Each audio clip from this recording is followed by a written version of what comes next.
Today's guest is totally different from any other I've had on before. And we are usually geeking out on the science of biohacking, but never enough on the spiritual side. So, master breathwork practitioner Ikar Wood is going to bring us there. And Ikar first came into the world as Bryant Wood. Maybe you've heard of him, but his new name, Ikar, means the one who touches the sky. I think that's just so cool. I think something we'd all like to experience at some point in our life. And his life, he moved from reality and television star to spiritual healer.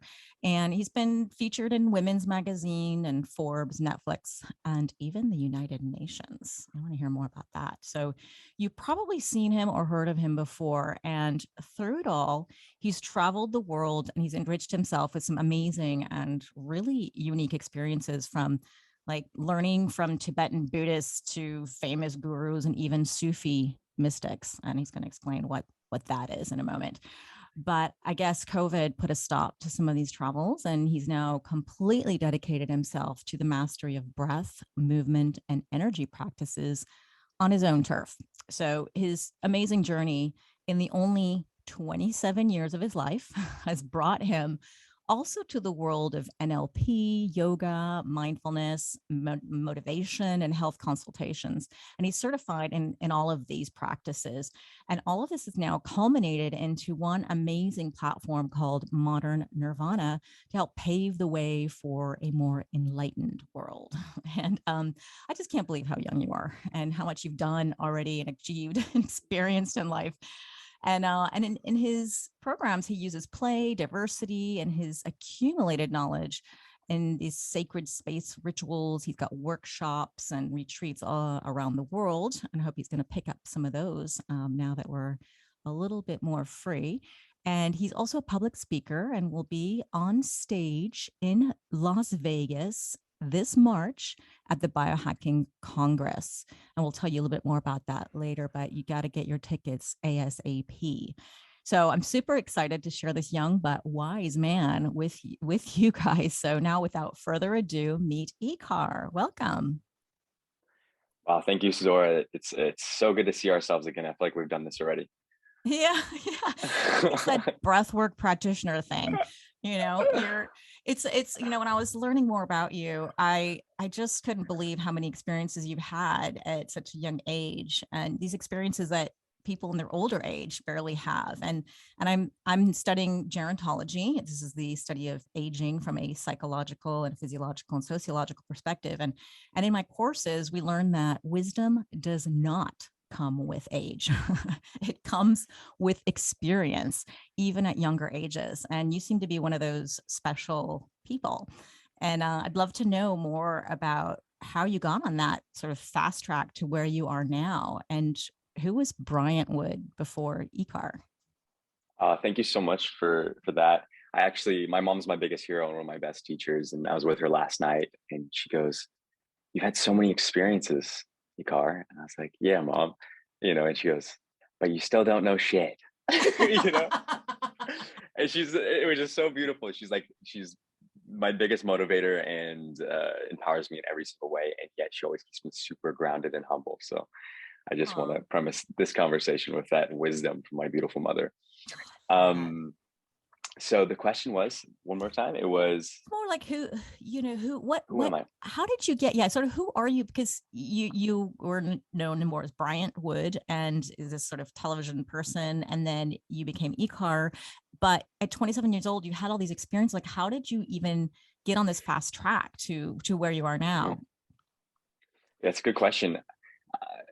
So It's from a actually spiritual two questions. Sorry, I'm totally confusing you because there's actually two yeah, questions wrapped up in one. okay, Sorry. let's start with how the name change happened, Okay. because this is hilarious and I feel like we can all connect and relate via humor. I did a ritual with my friend Ion, and I had very long hair, and she shaved it, and we meditated, and she, put her energy in me, and she channels an Egyptian oracle called Mama Sheshet, right? Very powerful, very ancient. And I deeply respect this lineage because I feel like we all came from this lineage. And this oracle says, your new name is Ikar. And I was like, whoa, that feels so good in my body. like Really? Ikar, and I kind of like acting and stuff. So I was like, this feels good. And so for 3 months, I sat with the name and I kind of played with saying it. I played with people calling it, that kind of thing. And then one day I was like, I'm going to go. Oh, someone's calling me. I'm gonna go buy Ecar. I was like, that's gonna be it. I'm gonna go buy Ecar. Let's do it. I've done so many other things. I've transformed myself 1,000 times. If I believe in it enough, everybody will obviously accept me. And most importantly, it feels really good to me. And that's all that matters. So the next day, I planned this really, really funny. I did press for the Netflix show The Circle. Mhm. And I was like, hey, producers, I was like, I want you to know I have now changed my name to Ecar. And then they sent a message out to like all these different news interviewers that were doing that day because it was a press day, and they're like, all right, the main news today is Bryant changed his name to Ikar and Delisha is pregnant. Like, it was the two main like covered thing from the show. So like the whole day I was just like, I stepped in fully from the day that I said I was going to do it. The next day I was doing press internationally as Ikar. Wow. And that must have So felt that's like kind of, really reinforced, like you said it out loud to the world, right? yeah. It was like I have always had like this kind of like naughty inner child where I'm like, wow, these people are actually believing in me. This is great. And then the other part of me was like, let's do this. Let me be the best version of myself in this lifetime and really go for it all, you know? Yeah. So it was a really fun to experience that duality, and also do it fully for myself, and see how beautifully the world responded. Oh, I totally want to do that ritual now. Like, although I love my name, but Zora is but great. it would be interesting to see what the oracle would say. That's totally interesting. I actually can see, having a new persona. I there was a point where I hated my name because everybody called me Zorro, like Zorro the Gay Blade or something, and teased me. It was horrible. And then I went to a new middle school, and I decided to use my middle name, Vera. And I felt like I could make a whole new person. Like I could take whatever, these people knew me. And I just decided it only worked for about a year. And then I went to high school and then I went back to Zora. But I just thought that was interesting to change your name for a while. And you feel like a different person. At least I was 13 years old. So I felt like, you're still trying to discover who you are, but I could see how you can kind of step into a new persona. At the very least, it takes you off autopilot because we're so programmed to hear and respond to the things that we've been conditioned with. And when you choose something new, there is a whole different trigger that inspires within you to then behave in a new way. It keeps you very present. Um, and if you set an intention like, okay, when I take on this name, now I have the behaviors and qualities and energy and health and youth that I always wanted, you will have it in that embodiment if you believe it so and breathe it into your body. So it was a really powerful tool, and also a really extreme tool that I don't recommend for everyone, to really step into that new lifestyle that I've done so many times over, but I feel like now it's finally come to the completion of who I want to be. I love it. And it'll probably change a few more times through your It'll life. change. I'll probably change it back to Bryant in a week. It doesn't matter. It's a choice. You have a whole life course to go through. A lot of things are going to Yeah, come change. on. I might It's be Zora, when I turn 90. I'm like, no, she was great. I like that energy. I love it.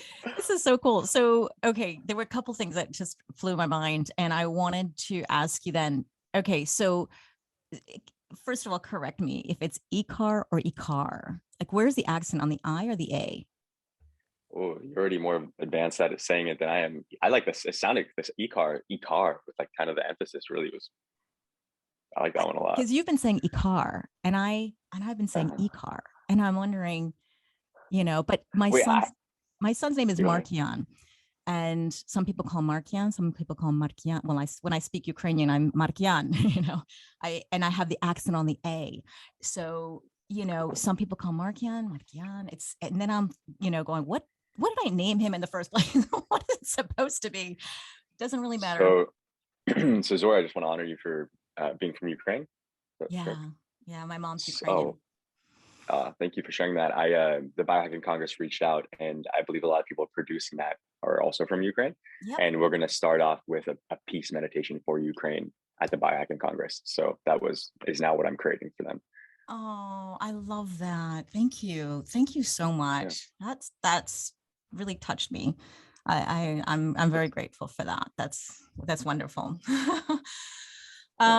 So okay, now that I'm all emotional, let's hear a little bit about your story before, like the Bryant Wood. Like, what were you before the Ecar? That's what I want to know, because you've done so much in 27 years. Like, what were you doing? And I mean, I know a little bit about you, but I want you to share it with the world.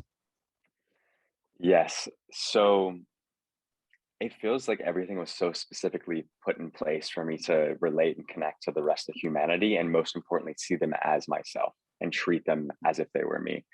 And when I was a kid, I had like the most loving family ever. Dad did the cheated on mom thing. Love is now gone. My heart is broken. I took that on as a kid.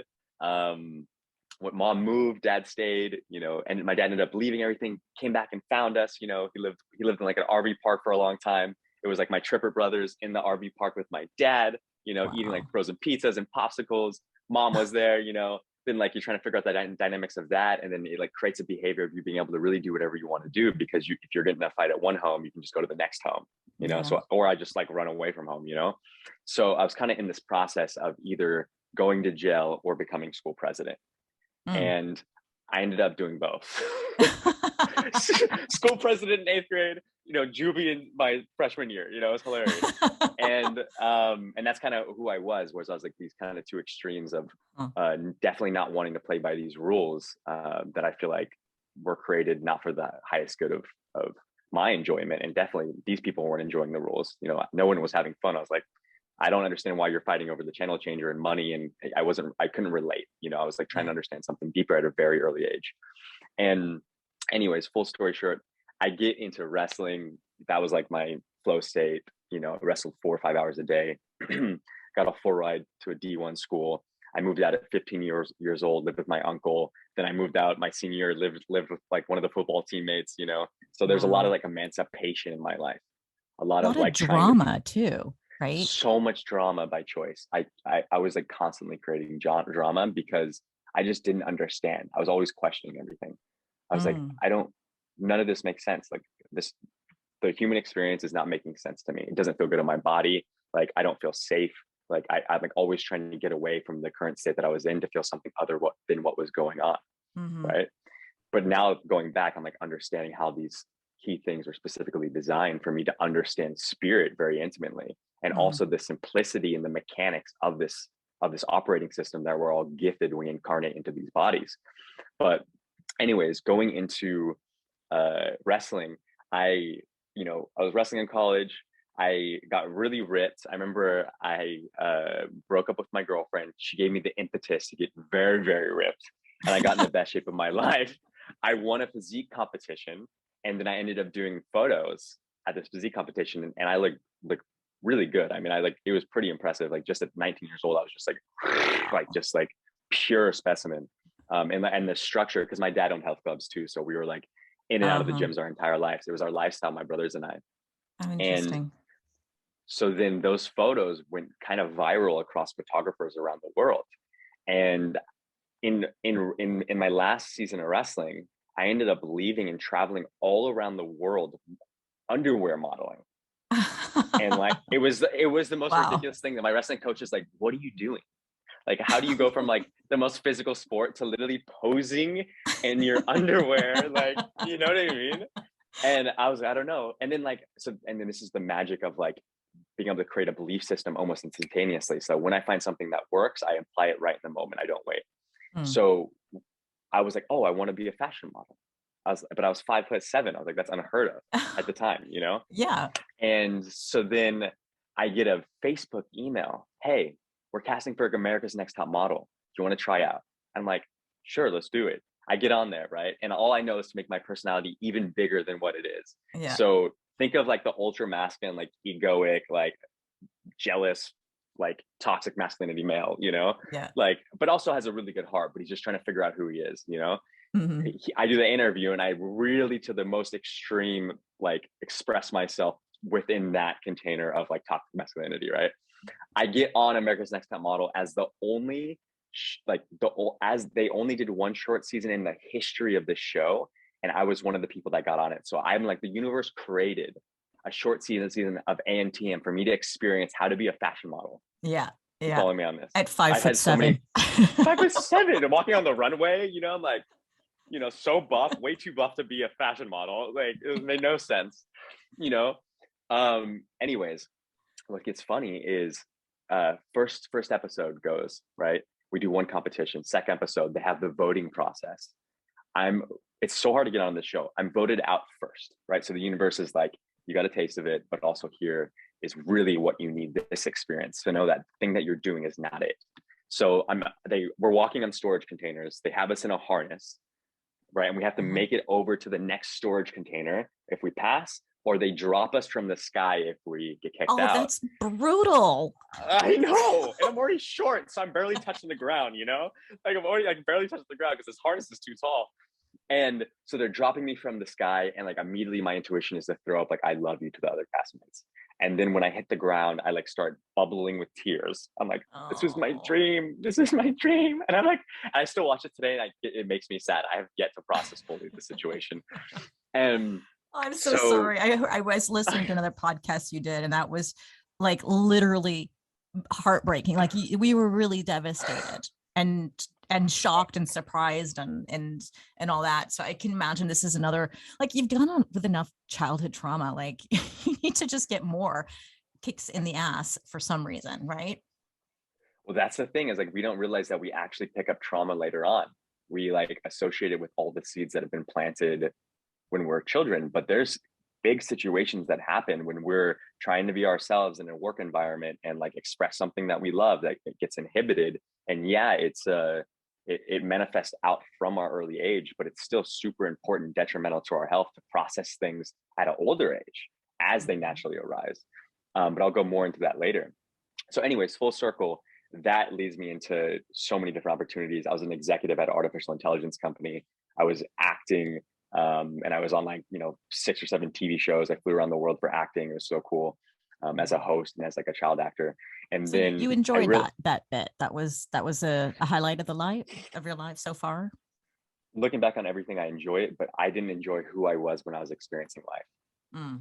I got it. I was trying to figure it out. I was like, what is going on? Why am I not happy? I'm like, and I was used to being a happy person, kind of. And then on the top of the world too. Like, you're successful, you're out there, people are probably adoring you. Like, you had it all, money, and you were not happy. Interesting. I was not happy. Why? And it was mostly, I always say it was because I didn't have the behaviors of who I wanted to be in that moment. But now, even getting a step behind that, it wasn't because I was taking care of my energy, and I wasn't acting from a state from my heart or state of presence. I wasn't present. I was in my mind. All these things, no matter how lit up and positive your mind is, if you're living up there, from a physiological perspective, like the beta waves, like the high beta is like detrimental, adrenaline, cortisol. Like, you can't live in your mind. It's not productive. And there's nothing really that of value, in my opinion, up there. Yeah, maybe you have some ideas, but when you're in your heart, when you're expanding your capacity to love, that's when your soul is doing what it came here to do, right? So through all these interactions, like it created a simplicity of understanding the mechanics of this operating system that we're all given. And I'm so grateful that I now get it, right? So anyways, there's so many stories, infinite amount of stories I could tell you, but spiritual journey kicks in. I give away all my belongings. I've done that like 3 times now. Bamboo mat, 1,000 books around me, incense, like smoking my apartment. I would sit there and meditate like 5 hours a night, just sitting there thinking. I didn't know that I wasn't my thoughts. There was no separation between one thought, because my thoughts were so intense. And because of this process, that's what led me to this existential crisis super young. Wait a second. Hold on a sec. What was the impetus for this spiritual journey? Like, what was the trigger that said, okay, that's it, I'm going to sell my stuff and go on this spiritual journey? There must have been something that triggered that, no? There's many little ones. So I had I was like sexually abused, and that caused me to have bulimia. I was on steroids, and I was taking like 115 milligrams of Vyvanse to, not sit with myself. Like, I was doing everything in the most extreme ways to not have to feel the trauma that was currently in my body, that we all have. And it got to a point where I'm like, all right, I'm either going to die which I don't want to do because I feel like I have a lot to offer to the world, or I'm going to say, this is what I did. I was like, I'm going to scream, I will, at the top of my lungs. I will scream it with the most sincerity, most honor, most love. And I was like, please God, do something to teach me how to feel something other than what's currently going on. So I did that. I sat there on my bamboo mat and I just screamed. And I'm sure the neighbors were like, what the heck? I was like, I will, and then from that little moment, and there's many little sincere moments of prayer, right? Because when you pray sincerely, you'll have the answers. I truly believe that. That really allowed me to find the breadcrumbs and slowly sniff out and begin to feed the things into my body, my mind, my soul that was deeply nourishing, and then eventually restructured my entire personality and who I am today. And I believe we all can do this. Yeah. First of all, I'm sorry to hear about the adverse childhood experiences, which is something I study and understand what happens physiologically with that. But you are incredible for managing and seeing how to overcome that at a young age, because people carry this throughout their whole life and they don't ever approach it or deal with it, or they don't know how, and so I honor you for that. I mean, that's incredible. And I was wondering, it sounds like you're self-taught in the beginning, and then maybe because you said you've studied with some Buddhist monks, and you can explain, a little bit more how you went from one person maybe to the next. I'm not really sure how that works, but how did that journey go? This is my favorite question. I don't really talk about the process of the direct experience that led me to having embodiment, right? That's the thing, is like, anyone that's listening to this, because you can understand this information, means it was always within you to begin with. And yet, if it doesn't apply to your direct experience, please discredit it and think for yourself. That's like the name of the game, right? Mm-hmm. So it started off self-study for sure. I wasn't interested in learning from someone else. I wanted to learn what works for me through me. And again, that's very egoic. I'm sure I could have got where I am a lot faster by doing some mantras, but it started off self-study. And then I mean, this is such a fun process. I'll go kind of briefly through it. I met this guy named Reese, who he's considered the masters of ceremonies. I met him at the Organ Eclipse, and he would come into a room and light the room up with his energy. And then anything he desired would be there instantly. I'd be walking with him like, oh, I kind of want a piece of cake. And he'd go into a room, light it up, and then someone would come up and bring him a piece of cake. I was like, oh, interesting. I was like, this is the coolest thing I've ever seen. I was like, okay, so within the matrix, what we can do is we can add joy and value and raise the vibration. We have the power to raise the vibration of the collective. And then anything we ever want is just already there. I was like, sweet. I was like, that's good to know. And so I flew him out for a month, and he lived with me for a month in my house in the Hollywood Hills. And he taught me yoga every single day for a month. And then at the end of that, he taught me this practice called the 10 Tibetans, which is like a powerful breathwork practice. You can look it up online. It's a secret. I never really share this. So try it for yourself. And after that, for the first time in my life, peace, clarity, presence, power, joy. I was on top of the mountain, and finally I felt like myself. I was like, yes, I got here. There was no place to get. It was just like emptying myself of myself. I was breathing what I thought I knew out of my body to finally get to where I always knew I could be. Fascinating process. And so from there, I also noted that this guy's breathing pattern was like way deeper, and he can contract way more than me. I was like, whoa. I was like, he has better breath than me. I was like, I'm so competitive, right? I was like, there's no way this guy's gonna have better breath than me. I was like, no way. So every day I started training my breath. Like, and there's a book, You May Just Breathe by Dan Brule. Yeah. And he says that you can expand your diaphragm 3 times the size in 6 months. Yeah. So I was like, okay, great. Let me train my diaphragm muscle, and get really good at this. And then through that, I studied I bought every single book on breathwork on Amazon. Wow. And then I tried every single one of the practices on Amazon. On top of that, I flew to Florida and got initiated a priest in Ifa, which is African religion philosophy. Oh, I let go of that because I realized that wasn't serving me, even though I so honor that tradition and the people that hold it. I studied in Buddhist sanghas, and this was so funny. We would sit and stare at the wall, and our main goal was to end suffering and also the end suffering of humanity. You sit there and stare at a wall and meditate. And then you would come in a circle, and everyone would, the teacher would speak, and then you could reply if you wanted, but it was always just one person speaks, one person listens, then there's a reply. It's such a beautiful healing tool to actually connect and communicate with someone, because normally all of us are just like talking over each other. There's not really a grounded flow of energy and connection. Like Zora, how you honored my process of my sexual abuse healing, like it's so beautiful to be seen that way. It's so deeply healing to be seen that way. And I believe in humanity, that's a system that we need to implement on a moment-to-moment basis to really unite the world. Yeah. And I learned that through the Buddhist Sangha. And the funny thing is, I always had, I call a spirit or a being visit me in the space that I was in, that I was spending too much time in. So I believe that eventually, even if you think you know about God, you're going to have to let go of all your knowledge of God, because it's never going to be even close to what's true. It's more of like being in and having like an internal dialogue with the creator, more so than thinking that you know what it is.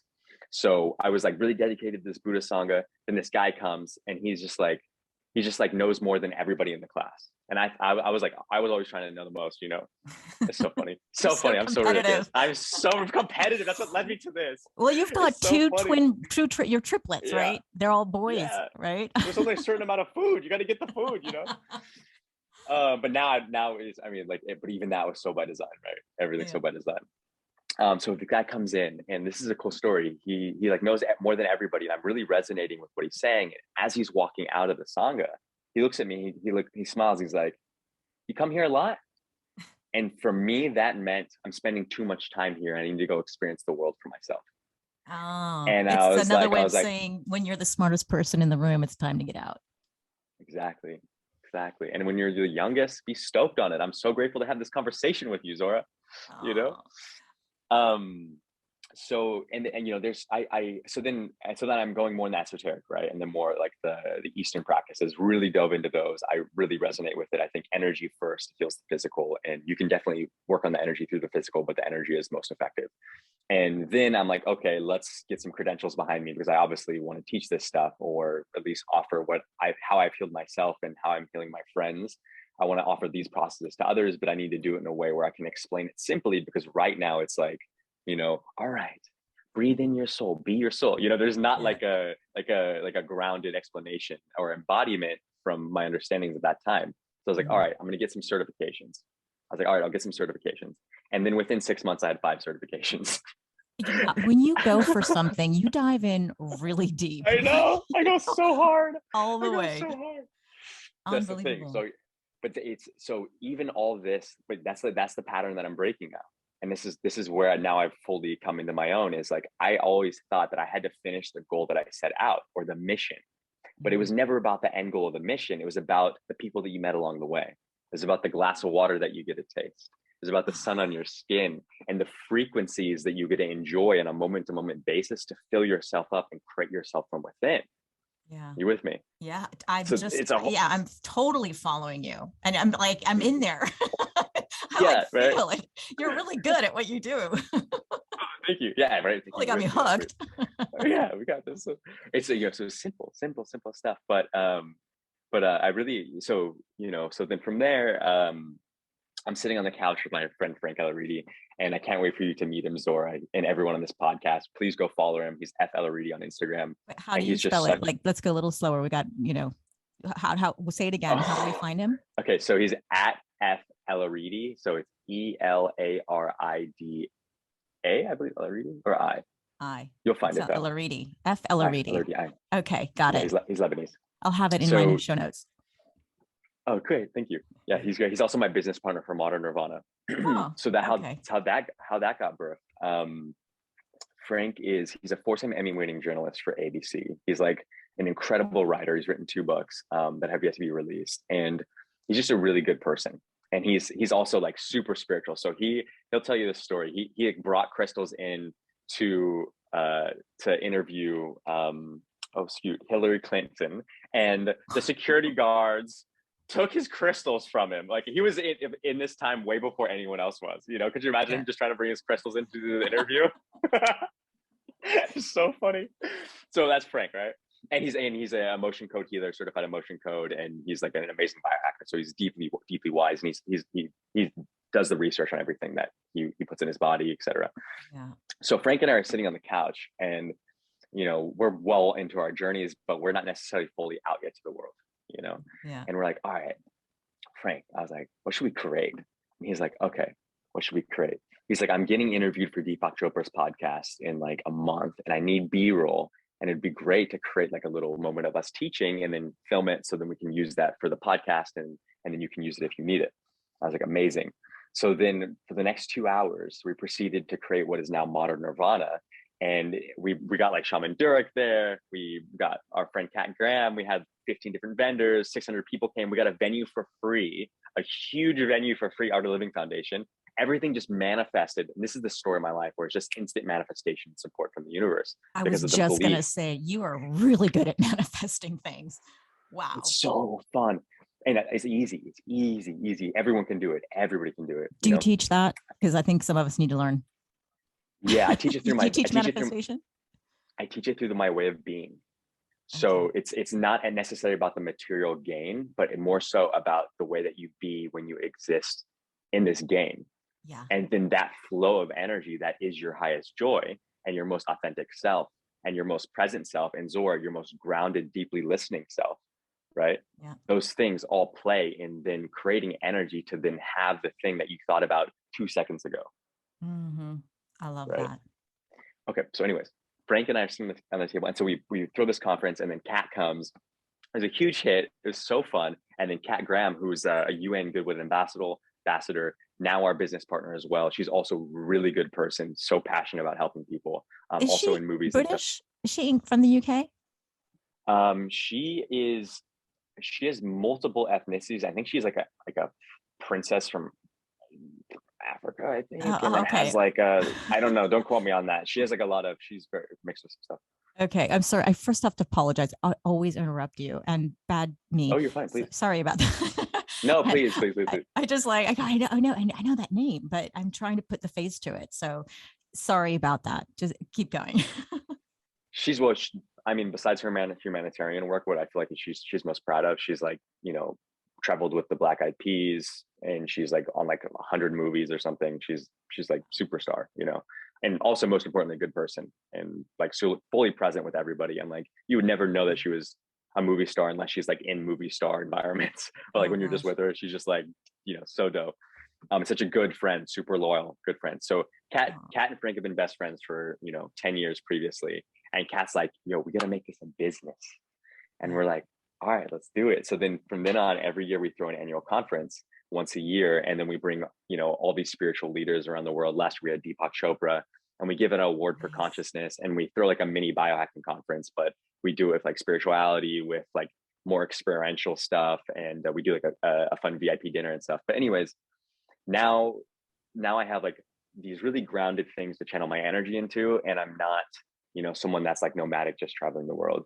On top of that, the personal practice and stuff. So it's cool to see how 3 years ago, I even though I was deeply spiritual, I had nothing. And now, I'm pretty much, I wouldn't say I'm spiritual, but I'm also nothing. I'm more of I don't really label it at all. And now I have everything that I could think about, and I have the life of my dreams. And most importantly, I get to help people do the same, That's what I was just going to say. What? That's the coolest thing. Yeah, no, that's the whole point. It's not fun if you can't take your friends, your family in the world with you. And now this is a job that you have that I think it sounds like you're pretty happy with, as opposed to being on the top before, but you weren't really so happy with who you are, because that sounds like you truly, you love yourself, your being, and what you're doing, right? Yes. It's never about what you have or what you desire or what you're manifesting. That's the caveat. Even though I had the most lit lifetime in the present moment, the coolest thing I could have possibly thought about creating many, many times in my life, I'm like, this is cool. I still wasn't happy. So it goes back to, where are you placing your awareness in your body? How are you breathing in what you need already? How are you taking in those frequencies? How are you choosing how to feel? How are you hacking your age and choosing to get healthier every single day? That's really what it's all about. And then from there, it's of course you're going to manifest everything and have a reflection of your joy and your ecstasy and your bliss. Of course, your reality is going to mirror the bliss that you already have inside you, because that's what you are.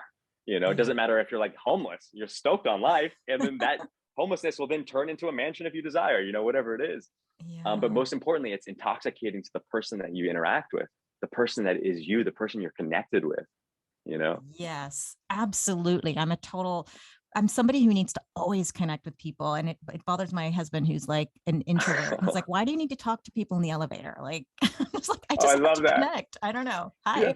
And it was a problem when I was in Hong Kong because people don't really do that. And, and I had to like learn how to reel it in a little bit, not to offend anybody, but they were really surprised by me. So I get it. A connection it's for me. I don't know if it's more important for some people. Like my husband could care less. Like he doesn't want to connect. He just wants to connect with me, and like that's good enough.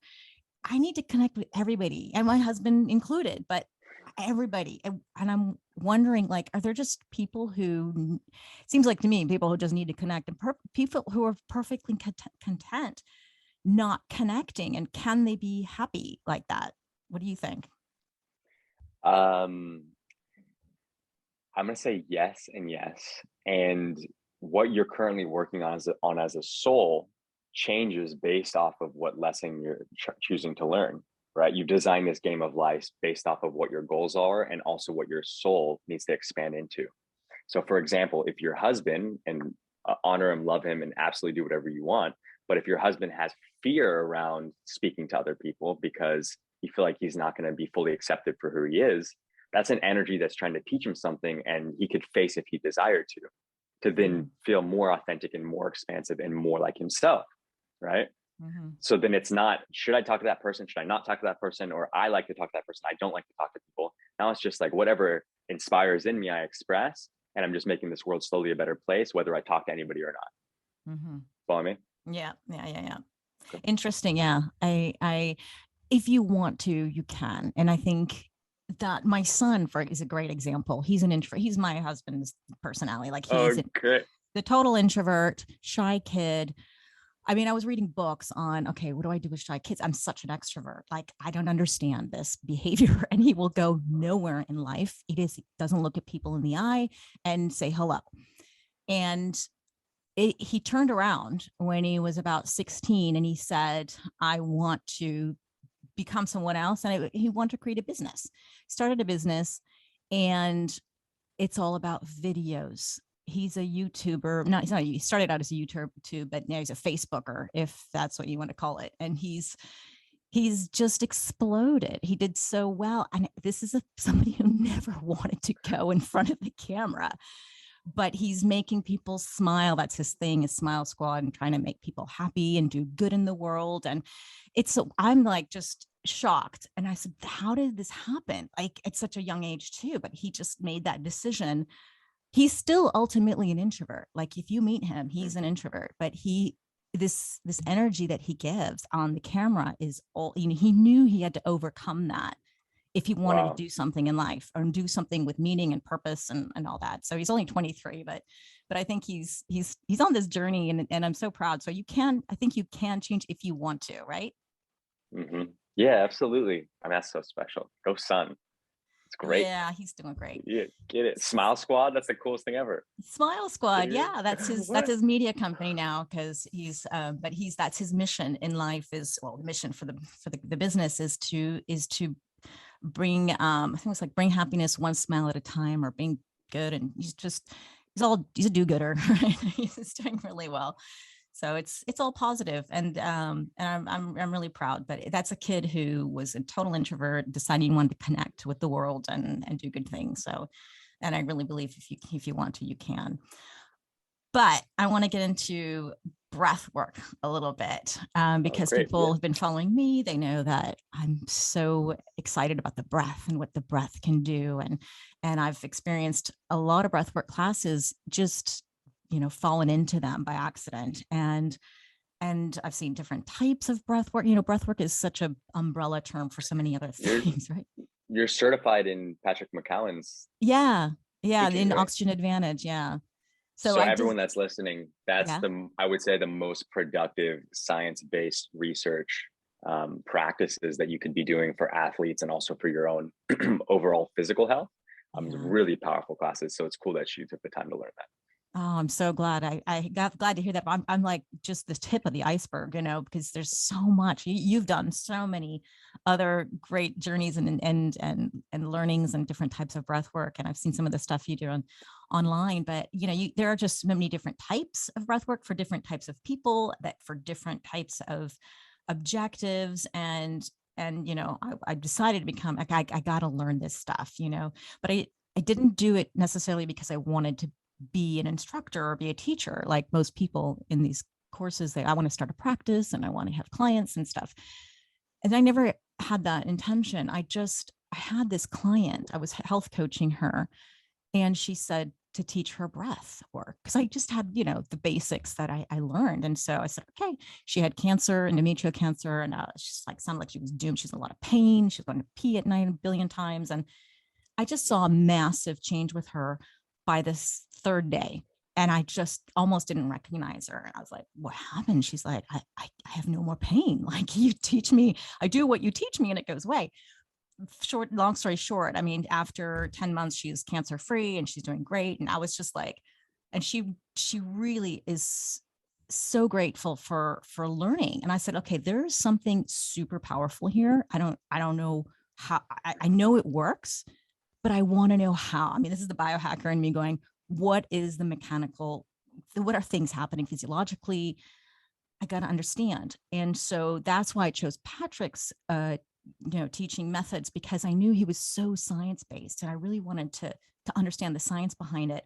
And then, of course I can implement this in so many other ways, but that type of functional breathing, this is the kind of breathing that we do just every day. Like, this is the kind of breath we need to sleep like this. We need to train like this. And we need to just, if we're not talking or eating, we have to do this. And he really showed that breath work. I mean, all the science that he presented us showed this is not some woo-woo thing. This is really science-based. And so that just made everything so much more clear to me. So why, can you share like a little bit why, what's the type of breath work that you do?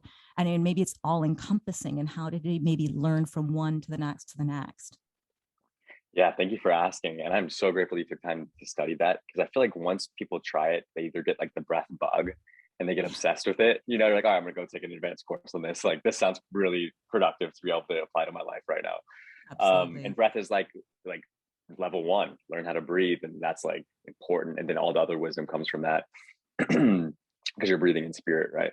And so I also want to just follow up with Patrick McCowan. There's a YouTube video of him and Dan Brule, who I talked about previously, of Patrick interviewing Dan, and then also obviously Patrick sharing his information. And that to me is, as far as like a Western perspective of breath work, that is like the two biggest dichotomies in the space. Dan is like mouth breathing, like artistry, that kind of thing. Patrick's like science and like Nose breathing. practice exactly, nose breathing, exactly. So definitely go check that out, and I deeply appreciate and digest a lot of both of their information. So they were at some point pillars across my path to then create kind of what I've created now with my system. So breathwork's simple. It is fairly simple when you start to understand its mechanics, and there's also so many layers that peel back the layers when you begin to drop into really deep states with these tools. Breathwork 8,000 years ago was designed for deeper states of meditation and also concentration. That's what it was used for, right? Nowadays it's used for absolutely, I would say, everything, childhood trauma, depression, many deep healing states. And what you find in regards to like the similarities of who's doing it right and kind of who's doing it in a less productive way, because I feel like there is, especially in regards to trauma, that trauma can be exacerbated with breath, because that's the first activator through traumatic experiences when you take in that inhalation. So foundationally, I believe everyone needs to understand this at some point, is when you inhale, whether it's through your mouth or your nose, that's activating the sympathetic nervous system.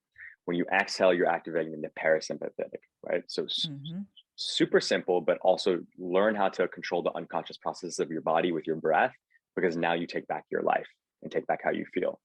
So when you inhale through the nose, it slows down the breath, it purifies, it humidifies, it releases NO2. You know this, Zora, right? And when you inhale through the mouth, spiritually, it's for releasing big emotions, having shamanic experiences. You're not necessarily taking more oxygen into the cells, but you get a bigger feeling of release when you exhale. So Mm, that's why that's used. Okay. So yeah. inhalation, sympathetic, exhalation, parasympathetic, Yeah. belly breathing, parasympathetic, chest breathing, sympathetic. And the reason why I'm giving you this, the foundation understanding, because what's most important in creating these spaces when you're teaching and also for yourself is learning how to activate that parasympathetic, that slower brainwave, the grounded state in your body, ground everything, feel present in your body, and then be able to articulate with different breath structures and become an artist to add the right amount of tension on your body to expand, to release Mm, some of that trauma, to process. And then you always go back to then regrounding the body, activating the parasympathetic.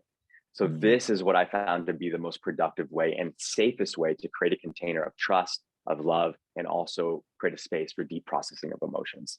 Are you following me on this? Yeah, absolutely. Totally. So within this is like 1,000 different types of breath work intuitively based off of what the soul needs to come back to joy, to let go of that stuck energy, to learn how to breathe deeper, learn how to use breath to clear out the mind. Like all of these things come from breathing. And I'll Mm, leave you with this because we could go into this for thousands of hours, because there's so much you learn with each breath that you take. yeah.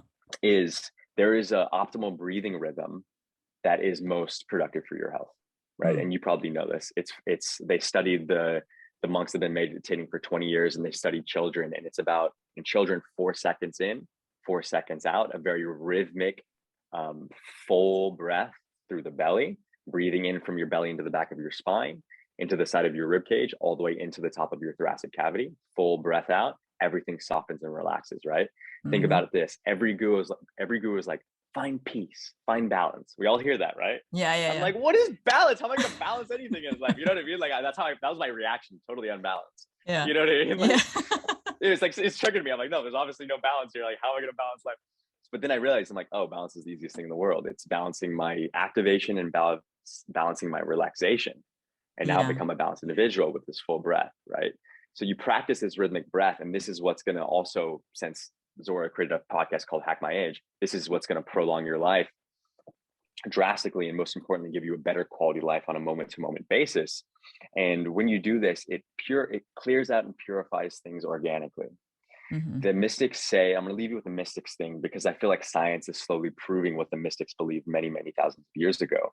So I really like going from that perspective. And also, full disclosure, like my mind doesn't work that well from science. Like I get it, but it's also not that interesting to me. So, so from a mystic perspective, all of us live to 120 years.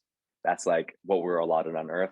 And I'm still at the state where I'm like questioning, like, do we actually have to die? I'm really questioning that. Mhm. But they say we have 120 years. And if we take a full rhythmic breath with each one of those breaths that we take, that's the years that we're allotted on this earth. But if we do it in a way that is speeds up, right? Or it's like a erratic or like inconsistent. You inhale, there's like then Mhm. that's is what's actually slowing. It's going to shorten your lifespan. Yeah. And there's many reasons for that. Zora knows, like, you're releasing the stress hormones in the body. You're not releasing properly the metabolic waste on the exhale. There's so many different things that can happen. But when you master this breathing rhythm, and then you master how to ground the body, activate the body, and ground the body, which will take you very quickly to learn, you realize that when I have a stressor come in, with one breath, I can feel peace. That thing doesn't have to affect me. And every Mhm. time you apply the process of breathing in deep and regularly, when there's an irregularity within your system, are you following me on this? Yeah. So I'm let's saying, yeah, say yeah. that, like, Yeah. Yeah. let's say I grounded and I healed myself, and within healing myself, I brought in the rhythmic breath that is the most optimal for my health. And then now my sensitivity is way more increased because I can feel how external experience and emotions affect my breathing pattern. And everyone that's listening, your emotions and your breathing pattern are associated. So when you're breathing differently, your emotions change. And when your emotion changes, you breathe differently. It's all interconnected. So when that comes in, it changes your breathing rate. And then that's still something that has a trigger or stuck energy, whatever you want to call it. And then you go back to a full breath, you reclaim your power back from that situation. And anytime you're breathing fully and focusing on the frequency of joy and breathing that joy in, Mhm. your frequency is high. Your ability to manifest is endless. the magic on this earth is just birthed through you and given to others. And then you break every single rule that you think you're supposed to do. You become, there's no rules because you're not in the mind, you're not thinking you're supposed to have to do anything. And then Yeah. then that's like, oh, that makes you truly want to live, because even if you have the yacht or the freaking billboards everywhere on my apartment, you know what I mean? Then it's still miserable. Yeah. But if you have the ability to be present and happy, it doesn't matter where you're at, nothing has power over you, but it will create the best possible experiences for you, which is hilarious, right? So it sounds like this would be really hard for somebody who's a control freak or needs, because it sounds like you gotta let go of the control, right? Yes. Yes. Yeah. So I would say let go of the control. Like, there's so much embodiment in that statement. It sounds so good, right? It feels good to actually let go of the control, if you really go into that. What do But you mean? You said it like 3 times, embodiment. Like, explain what that is.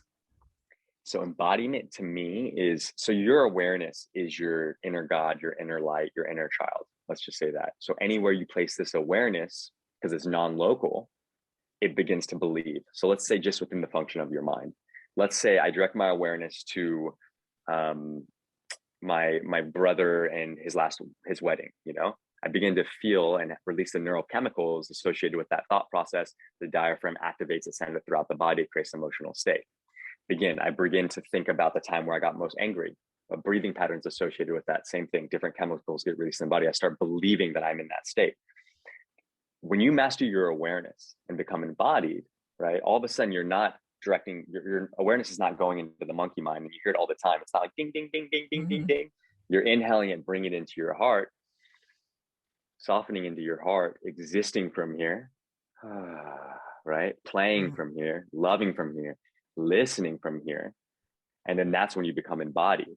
But it's a process of being in the mind, placing your awareness in your friend that hurt your feelings like 10 years ago, bringing it back into your heart, bring it back into your heart and living right here, and then expanding yourself with light, right? Expanding yourself with love. And then here's the caveat, and here's the secret of the universe. You ready? What? So we're embodied, right? We're breathing and feeling from our heart. Yeah. You're in the best video game in the entire world. Anything can be created at any moment. The coolest thing ever, right? It's all for you. But your free will comes into play. Your destiny is your destiny, and it's energetic. But your free will is only as good as how well you use it to take care of your energy. Are you with me? Yes. Okay. I'm so agreeing with that. So my awareness is in my heart. I use my breath, which is level 1. And I take the sun, because this is in my movie that I'm the star of. This is what I want to do because it feels best to me, because I know thyself, right? Yeah. I direct my awareness into my hand. I feel that sensation of my sun. I breathe it into my body. I fill myself up with what feels best to me in that moment. And I exhale and I create what is best in the world. Yeah. Right. Yeah. If we could all harness that, we'd be in a better place. Simple. It's so simple. So it's the dedication, right? Yeah. Why don't people do it? Like, if it's that simple, why don't people do this? I didn't do it for a long time. Like, you eventually learn it, and here, everyone that's listening, you take one thing that sticks with you and you apply it. Eventually that will unlock the next thing and unlock the next thing. But it's up to you to almost expand yourself into knowing anything's possible for yourself. Again, there's no difference between me and you, because I can do it absolutely means anything. There's actually nothing that I'm really doing, right? I'm just describing a state of being. Yeah. That's it. Yeah, and you're setting a great example too. I think I can get why people want to, work with you or come to your retreats, and you just got this great energy. Have you ever worked with women over 50? Many times. Really? Many times. Yeah. Okay. It's please. Yeah, no, tell us what you see, what and how, what are the issues and how do they overcome them with you? Yeah, totally. So I'm going to say something offensive first, and I don't believe it, but it's just something that's kind of in the collective field of like, I guess, neuroscience or something. At the age of 35, they believe that the conditioning from your childhood is now at some level in place. So you are who you are at 35. I couldn't disagree with that more. At any time, anybody with the right sincerity and also the right tools can completely change their internal feelings, change the quality of their thoughts, change their perception of others and how they see the world, change their relationship to their childhood trauma, change the feeling of depression into love. Like everybody can become an alchemist within this human experience, regardless of the age, right? Absolutely. Triggering thing to say though, but also kind of a kick in the ass, because if you're 70 years old and you're unhappy, you don't have to be unhappy. You can figure out how to become happy, right?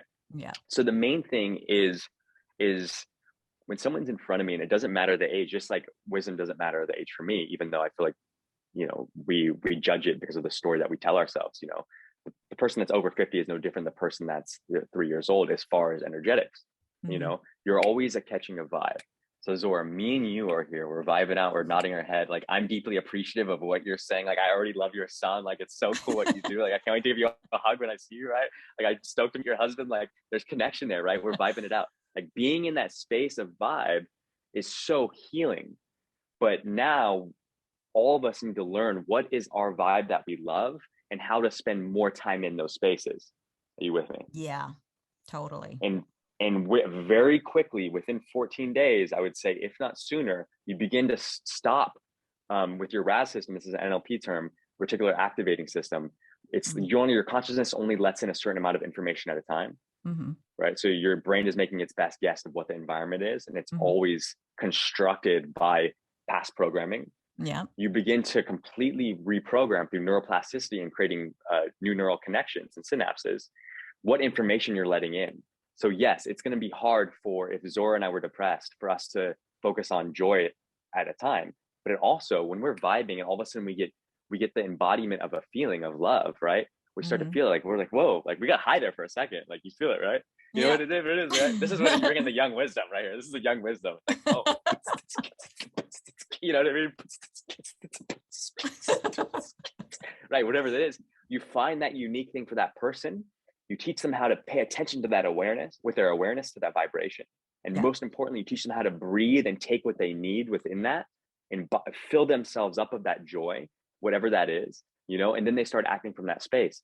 And that simple process, and there's many, many tools within that. And I'm happy to go into it if you want, but that can change someone's life. Okay, great. So this I want to know. Yeah, this is, and especially you're, you know, we're like, I gotta, you know, you've made me like 25 again. So I keep forgetting I have a podcast for women over 50. So let's reel these women in. Like, so yeah, give me the information and with the perspective of an older woman, because we've been carrying some trauma and shit with us for 50 years and plus, you know, when I say plus, I mean 60s and 70s as well, and 80s, why not?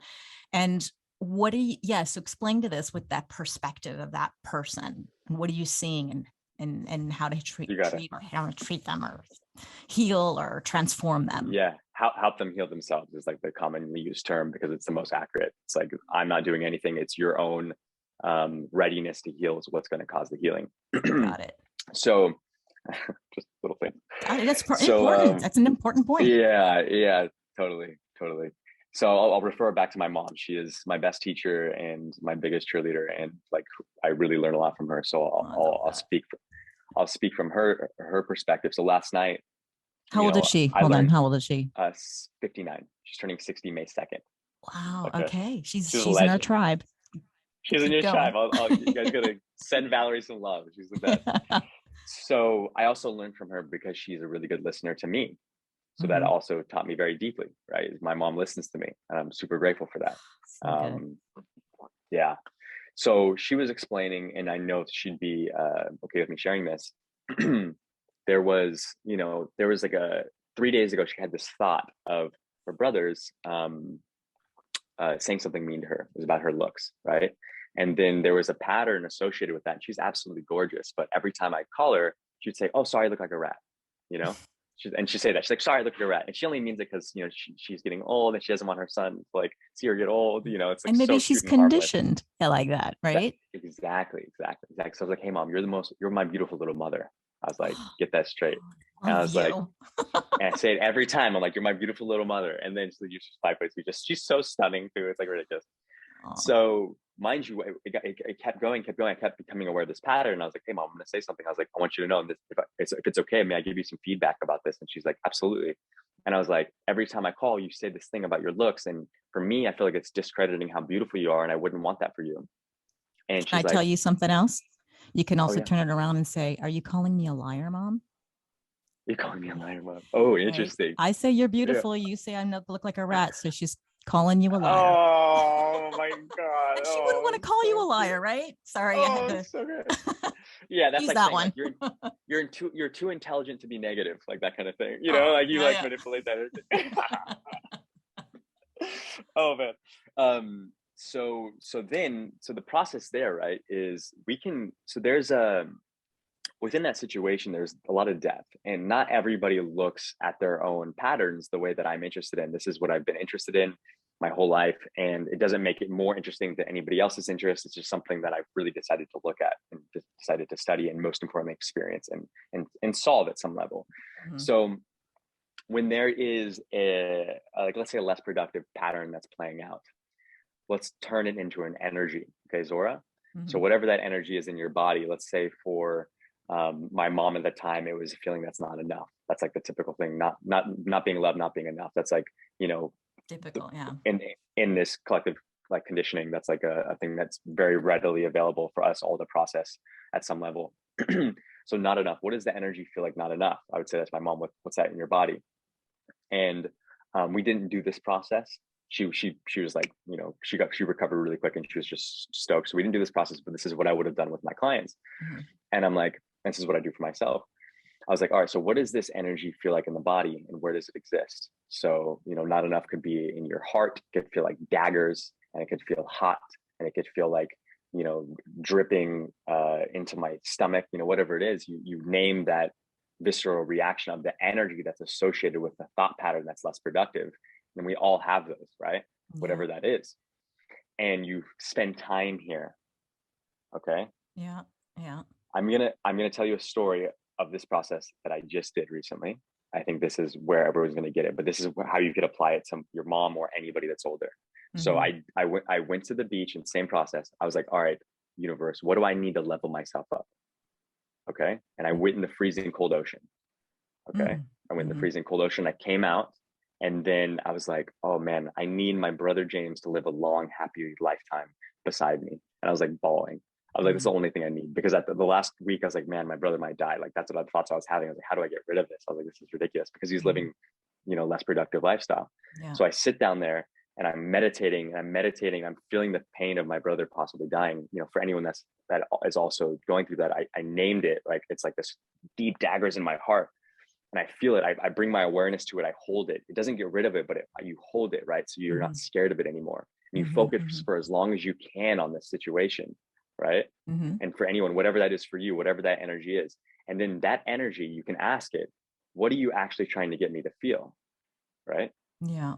Following me. Yeah. So that Yeah. energy was trying to get me to feel love and connected to my brother James and to my brother Richard. We're triplets. To feel Mhm. truly Mhm. connected and supported, and know that we're going to be together. You know, whether we're on this earth or not, we're always going to be together. Yeah. So I begin to breathe that into my body deeper than I've ever breathed before. All these tears were coming out on the beach. I looked absolutely ridiculous, but I was like, you know, like, you know, I was like, oh, my brother, you know, I was like, ah. And I breathed in. I breathed in this energy. I breathed in this energy, right? And this could be used for anything. Yeah. I breathed in this energy. I embodied it. I took more than I need of it. And I had this vision of my brother James and Richard and I all going on a brother trip in January, right? I had a Mhm. vision of it. I was like, oh, my brother's going to go on a brother trip. We're going to go backpacking in Mexico, you know, whatever it Yeah. is. We're going to get into some chaos, and we're going to go with the flow of the universe. And I'm going to show him all the cool things I can do, you know, Oh, whatever. yeah. I'm going to love him. I'm going to love him so hard. I'm going to give him a hug. So I Oh. started filling myself up with that vibration, right?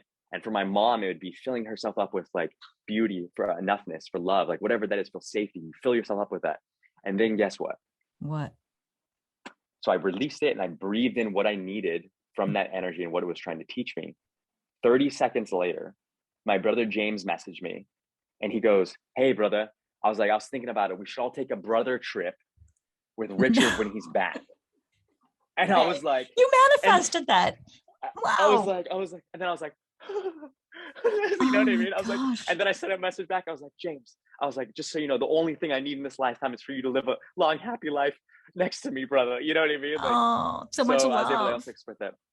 But the main thing is, it's never about the actual manifestation, even though you can have anything, do anything in this lifetime. It's about being the vibrational energy now, right? Yeah. Learning how to use the breath to empty yourself of that trigger. So you're not thinking about the trigger all the time, Yeah. right? Because at any time, let's say, Zora, you have a pain in your shoulder, right? Yeah. If you fully face the pain of your shoulder energetically, right, eventually that will dissolve. But it's because it's like kind of simmering. It's like Yeah. a 6. You're not fully facing, you're not turning into a 10 and like exacerbating it and feeling it, Yeah. to let it go. But you can also, instead of feeling the shoulder, let's say that I did that, you direct your awareness into your stomach where it's emptiness. That's pure consciousness. And you Mhm. place your awareness there and you fill yourself up of that vibration. You can Yeah. also bring that spaciousness into your shoulder. Are you with Yeah. me? Yeah. So Yeah.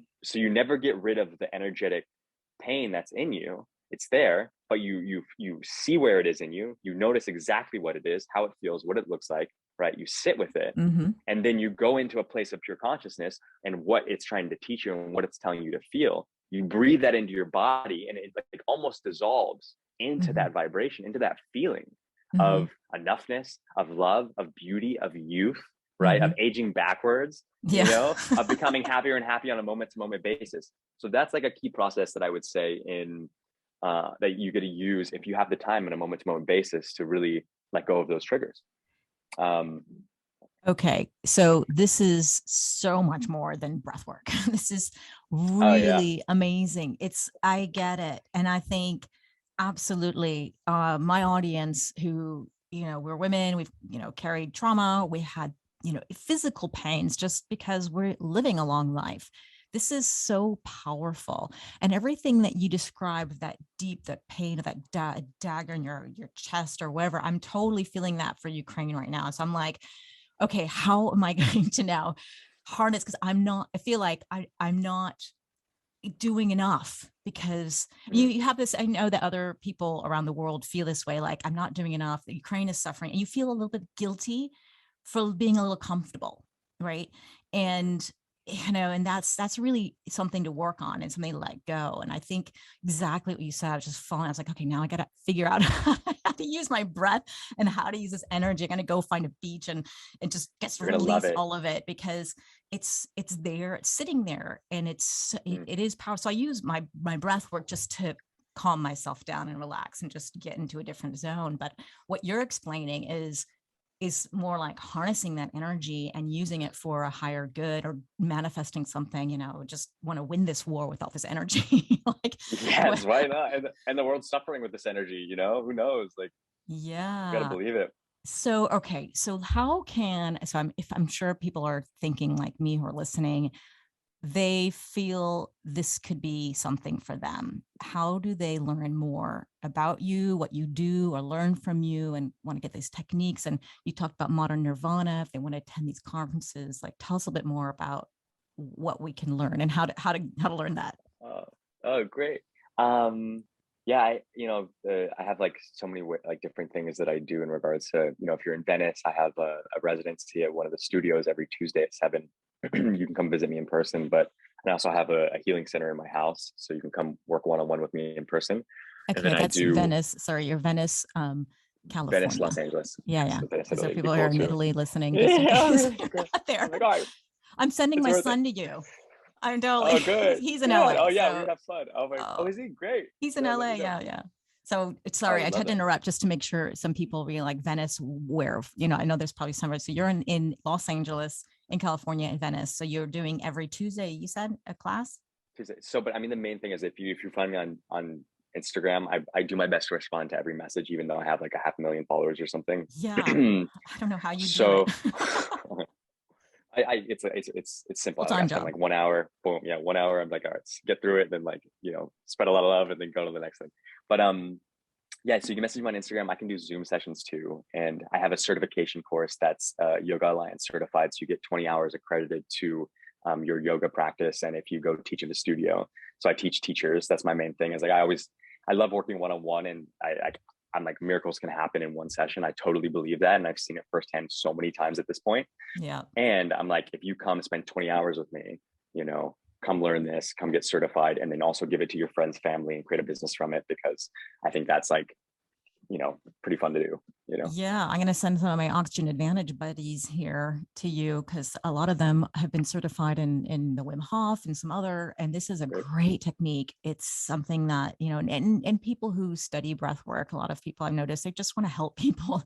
They're there to spread good, and they want to, learn more so they can give more. And is this the one that's called the Ceremonial Breathwork Teacher Certification?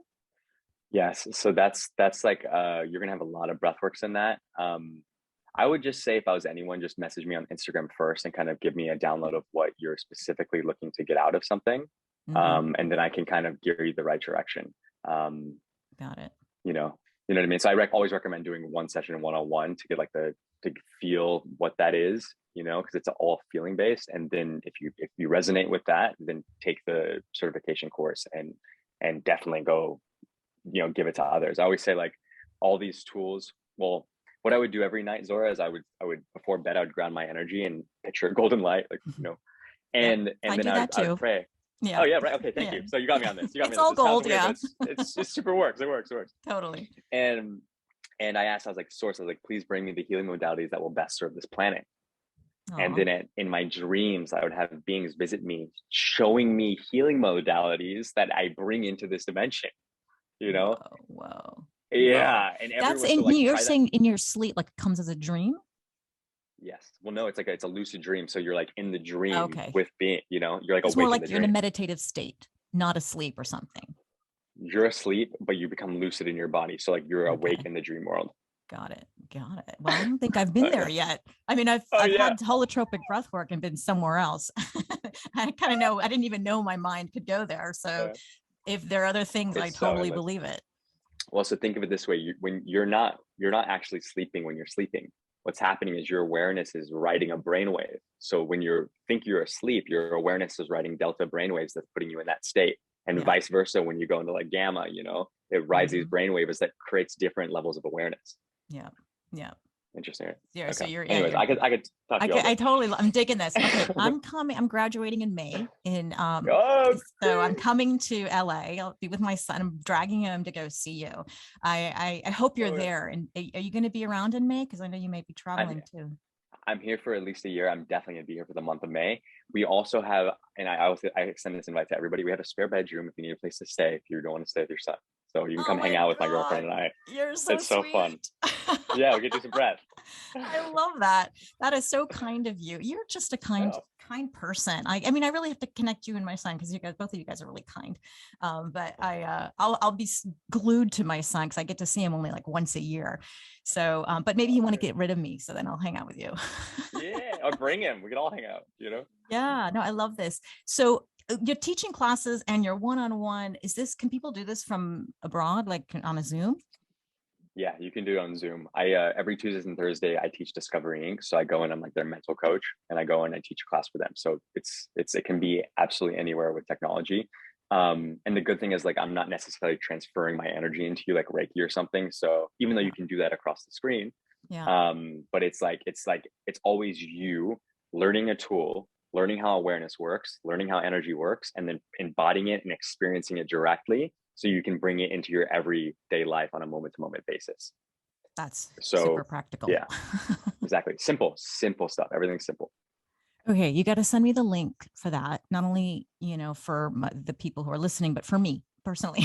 Jump on in and get prepared before I meet you in person. But you offer so much. It's wonderful. I'm so grateful for that. And so people will you say the best way for them to connect you is on Instagram at Ikar Wood. Ikar Wood, IKARWOOD. And does it matter Facebook or Instagram? Instagram's best. I'll check that at least once a week. I get back. And your website is Angelikar, right? .com. Angel Ecar. I love that. You are an angel. I can't believe I liked you when I was researching about you, but I love you even more. So I'm just so grateful that you're on this planet. Somebody said an earth angel. You are an earth angel. And before I open up the mic, I don't know if Sandy here has some questions, but I want to ask you if you have. Oh yeah, there was one last question. Actually, I have a couple. I'll let Sandy speak a little bit. So in gerontology, we talk about successful aging a lot, and some people like the term, some people don't. Doesn't matter. But how do you see yourself aging, and like where would you see yourself as a 60, 70-year-old, a bit in your older age? What do you think you are or will be? Oh, I love that you're saying this. So I always say I'm getting younger, faster, and stronger every single day. With every breath that I take, with every piece of information I digest, how I live, it's just bringing more energy, and I'm in tune to what brings me more energy. There's a saying that only others die, and I found that to be powerful to just sit with. Only So others die. because you're alive, it gives you the possibility to always be alive. And this Oh, is taking it to the greatest possibility of expansion, right? You've probably had here people explaining so many different tools that like reverse telomeres and reverse aging and like slow down the process. Like that's great, but what if we took it as far as like, no, I'm not going to die at all, you yeah, know? eternal, And spiritual. eternal, right? Yeah.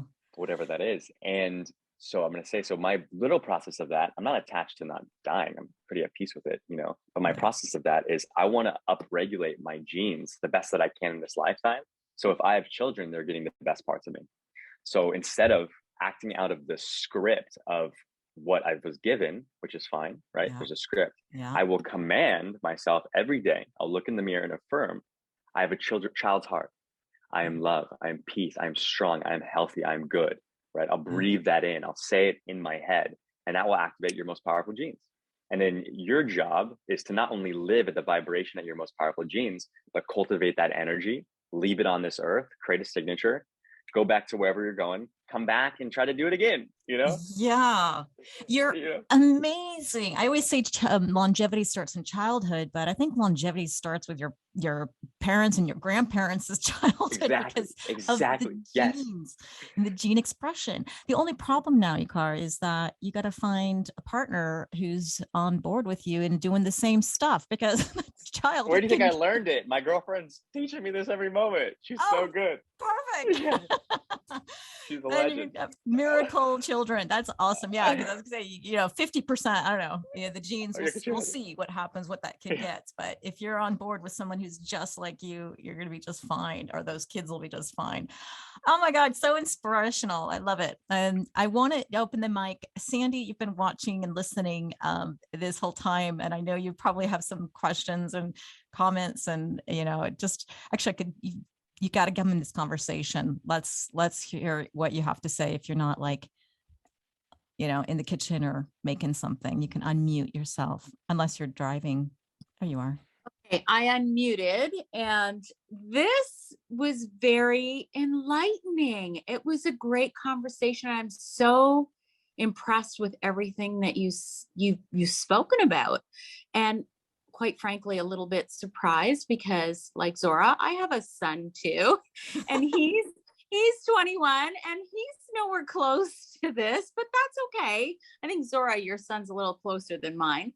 But we all we all come to where we're meant to be at whatever stage in life. And I know that you mentioned something about being the person you're going to be by 35. I'm going to say I'm a very different person who I was at 35. But I think that's because I was open to change and I was open to moving away from what I used to be. Not that I was a bad person, just very different, very immature, unlike yourself. So here's my biggest question, because you're so into energy, and Zora, you know how I'm huge into this.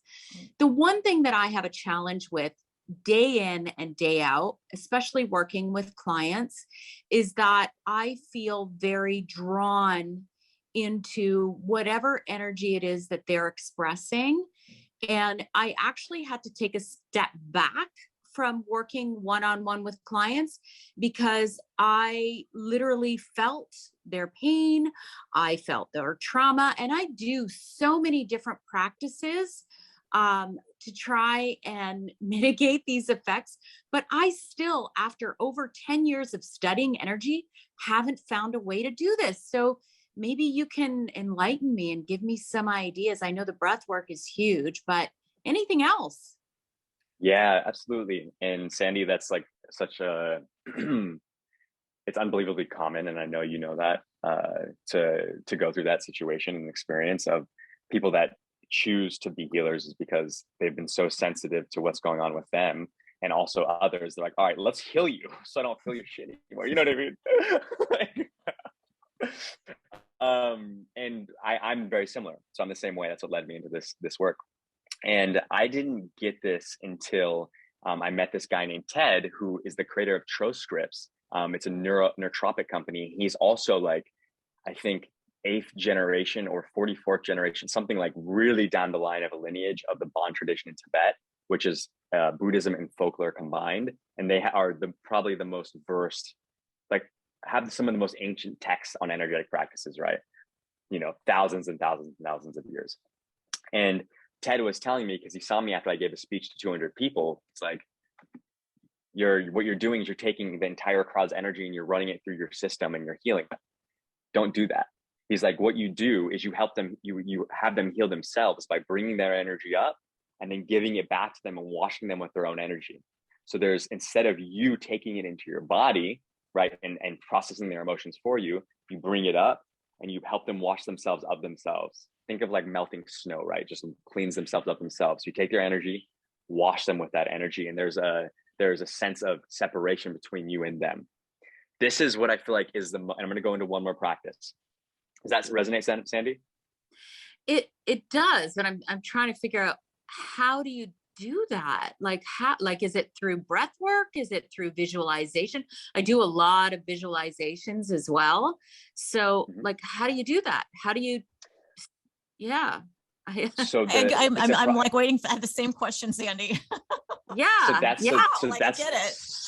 So that's the quickest way to do it, right? Though the step-by-step process that will allow you to embody that practice is what's called neutral separation. And it comes from Francesca McCartney, who is a PhD out of San Francisco that has an intuitive healing classes in school. She's amazing, super wise woman. And she teaches neutral separation. And what you do is, let's say after this call, Zora and I express some energy. Like, I have energy from her now, she has energy from me. That's what happens, right? When we interact in this way, especially when we're both so open. You do the process of neutral separation, and what you do is you see Zora as a soul and you see yourself as the soul. Okay. You sit with that, really see her in front of you, not inside you, in front of you. And then you name 5 things that make Zora, Zora, and you. So Zora is blonde, and I see her in front of me with blonde hair. I have brown hair. Zora has lipstick on. I do not. And I see that lipstick outside of me over there. I have a t-shirt on. She has a sweater on. She has an earring on, I believe. I have an earring. I do not. Right. Or ear, da da da. I have an earring. Earring. Okay, good. So you see 5 things that make that person them, and you. Okay, you with me? And then what you do is you say, I give back your energy across space and time, Zora, and I reclaim back mine. And you feel the energy of hers that you have going back to her, and then you breathe in the energy of she has of you back to you, and you become sovereign in your own energy. But the main part of this process is seeing that person outside yourself, creating separation between you and them. That's a visualization kind of technique then, right? Yeah. That's super powerful. And before and after each client, I use this. And with groups, I do the energy where there's I wash them of their own energy instead of bringing it into my body in a work field. Okay. I like it. I'm going to try that, because I do a lot of incense. You did mention that. I saw your crystals too. Yeah. Oh, great. Love it. Get the crystals. Feng shui my house. I do it all. So that is different. So I appreciate that. Thank you. So last thing, Sandy. So imagine like you are Sandy. I am Bryant. Right? And I feel that you are you, and I feel that I am me. You know what I'm saying? Mm-hmm. And you just be that, and then you help them heal themselves from there. As healers, it is not productive to take on other people's energy. That is, you're feeling from empathy, and you're taking in from empathy instead of feeling from your heart and expressing from compassion. So that's the process. Yes. You got it. You Thank got you it. You so got much. it. Yeah, Thank you. Totally. So yeah, no, I think this is super useful for anyone who's like a health coach or into healing, or anybody who's an empathetic, period. It's a great tool. I just wonder how long it takes to learn it and actually be able to get good at it. It's every moment thing. Like even right now, the way that, Sandy might be set up this way too. When I'm listening, I'm like literally going into your energy. Like I feel myself being dragged in there, right? And then I'm like, all right, that's not the most productive way for me to listen and speak from. So I go back, I draw my energy back, I line it up, instead of like going into them, I line it up, right? Jeez, Grab I've been myself in down. this camera for like, I don't know if you see my head. Like, Yeah, we're like this, like that. But it's just what we do, and then you just realign, and then you're like, boom, connect to your like internal creator, your authentic life force that's unique to you. And then you speak from there. So it's just a process. Yeah, that makes sense, because if you're trying to really, you're listening to somebody, you're drawn into it, especially if you're empathetic, you're there, and let me crawl into your rib cage, it's like, I love you so much. Let me just get in there. Yeah, totally. I want to be so close to you too. Yeah, you're physically there, so it makes a lot of sense to just kind of take a step back, and it's, you're still there, you're still listening, you're still focused. But like what you just said, I just totally unconsciously realized, my head is like in the camera all the whole time, drawn into you. So I'm going to take that. That's a really great tool. Gosh, I'm learning. I can't believe I'm learning so much from you. And that was just a total ageist remark. I'm so sorry. As a gerontologist, I should not be saying that. But ageism goes both ways. Okay, Sandy, you got any last minute questions before we let Ikar go? I have one more. Yeah. Okay. So have you seen individuals who are simply unable to do this and need to and I'm asking this because I'm really reconsidering everything as it relates to this whole energy thing. Have you ever seen anybody who's just unable to separate that and are just too empathetic and maybe need to go a different route with what they're doing? Because like I'm personally thinking of going more corporate, where I am able to take that step back and not get so wrapped up in other people's personal lives. Okay,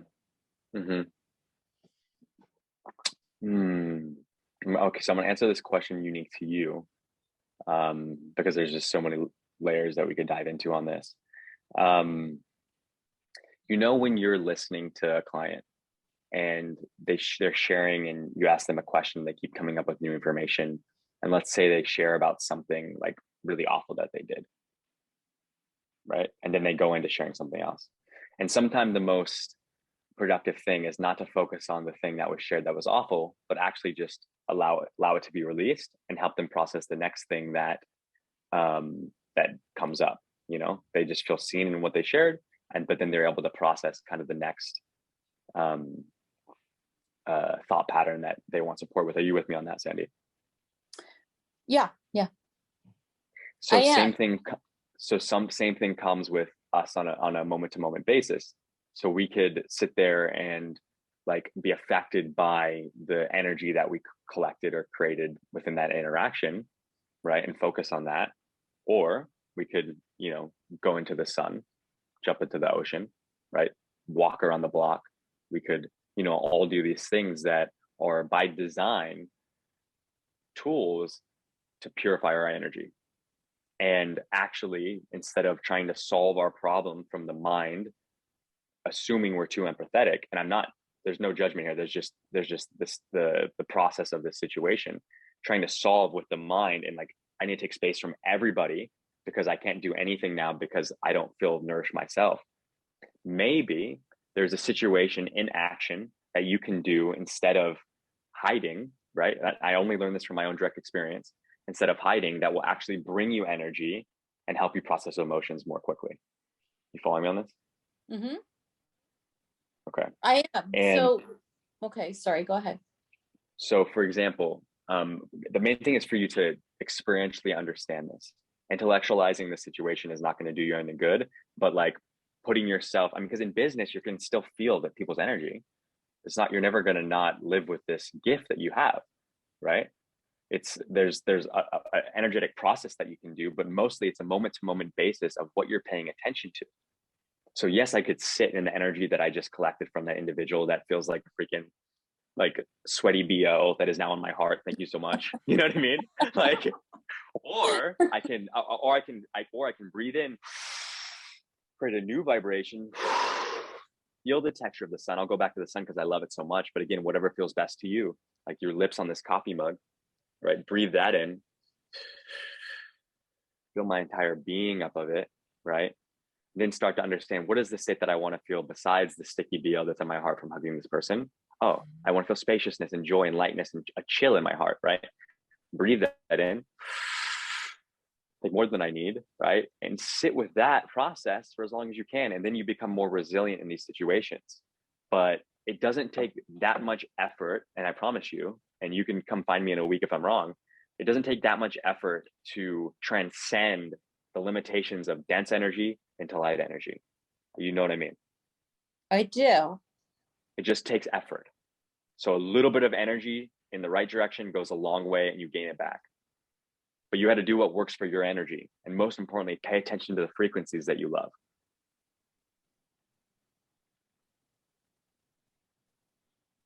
I'm listening. We're all like merging with each other, you know? Except, you see, I'm not on video because of that whole sweaty BO thing that you were just saying. I was at the gym. Oh, you're at the gym? No, that'd be hilarious. No, I was. So, oh. I was like, no, why did I say sweaty BO? That's weird. Yeah, that's okay. I'm good with that. But okay, so what you're saying is that your answer is that no, there is a way that you are able to do this. And there is a way, if this is the path that someone chooses, you can clear that energy. You just have to find different methods that work for you. The laws of the physical body, where some people may not have the same potential as another physically, do not apply energetically. Everybody can do what everybody else can do energetically. So if one person can do it, another can too. I like it.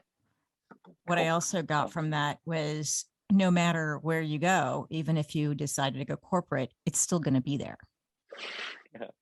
You have to deal with it if you want to be in that space, I guess, and advise people and help people. And it's something we need anyways. Totally. Very good point. Totally.